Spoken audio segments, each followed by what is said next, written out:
ஏன்னா அந்த செல்ஃபி வீடியோவில் கூட ரொம்ப சந்தோஷமாக தான் பகிர்ந்துக்கிட்டாங்க. நீங்கள் சொன்ன மாதிரி இவ்வளோ விஷயங்கள் நடந்திருக்கு சார். இனிதான் ஆட்டம் ஆரம்பம், இந்த டைம்லேருந்து பிகினிங் அப்படின்னாரு. ஒவ்வொரு விஷயங்களும் அப்படி ஃபயராக இருந்துச்சு. ஒவ்வொரு வார்த்தைகளும் எப்படி இருக்க போகுது அவர் சொன்ன மாதிரி நியூ பிகினிங் தானா இல்லை சிறப்பாக அதிரடியாக இருக்கு. கண்டிப்பாக இருக்குது, நம்மளும் மாற்று கருத்தே இல்லை. நீங்கள் எப்போவுமே பார்த்தீங்கன்னா ஒரு ஃபயரோடு தான் அவர் இருந்தார். நீங்கள் புதிரில் வரும்போது பார்த்தீங்கன்னா அந்த ஃபயர் இன்னும் அதிகமாக தான் இருக்கும். அவர் சொன்னது தான் ஐ எம் வெயிட்டிங், அது ஃபேவரட் டைலாக், நிறைய பேருக்கு பிடிச்சது. ஜனநாயகம் சொல்லப்பார் ஐ எம் பிகினிங்னு இருப்பார், அதுதான் இங்கே ஓப்பன் பண்ணியிருக்காரு. ஸோ அவருடைய ஆக்டிவிட்டி இந்த செகண்ட்ஸ்லேருந்து ஆரம்பமாகிடுச்சுன்ட்டார் உங்களுக்கு. அதை ஸோ நிறைய சிறப்பான விஷயங்கள் நடக்கும். நீங்கள் எதிர்பார்க்காத விஷயங்கள் தமிழ் மக்களுக்கும் அவர் செயல்படுத்துவார். ஒரு புது அரசை, புது அரசாங்கத்தை அவர் ஏற்படுத்துவார்.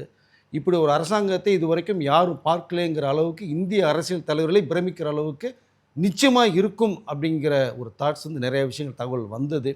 அந்த அடிப்படையில் நானும் சொல்கிறேன் அதை.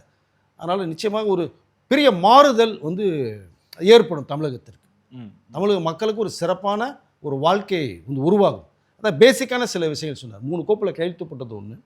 பேசிக்கான சில விஷயங்கள் சொன்னார். கல்வியை சொன்னார், சாலைகள் வசதி, குடிநீர் வசதி, ஹாஸ்பிட்டல், போக்குவரத்து, இதெல்லாம் பார்த்தீங்கன்னா மக்களுக்கு இதெல்லாம் நீங்கள் கொடுத்தீங்கனாலே அவருடைய வேலையை பார்த்துட்டு போயிட்டே இருப்பாங்க, எதையும் எதிர்பார்க்க மாட்டாங்க.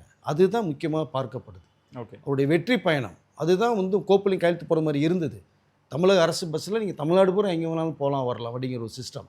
அது அடுத்து சட்டசபைக்கு போன பிறகு அடுத்த கட்ட நடவடிக்கைகள் இருக்குது. அங்கே தான் காங்கிரஸை சேர்ந்த 2 பேர்களுக்கு வந்து ஒரு பெண்மணிக்கு கொடுக்குறதா ஒரு தகவல் வருது. அதில் ஒருத்தர் வெற்றி பெற்றிருக்காரு நினைக்கிறேன். அதை ஸோ அவர்களுக்கு அமைச்சர் போஸ்ட் வர்றது மாதிரி இருக்குது. அந்த வெற்றி பயணம் தொடரும். Periyar Maniammai Institute of Science and Technology, Tanjavur. Civil engineering with specialization in GIS, remote sensing and more.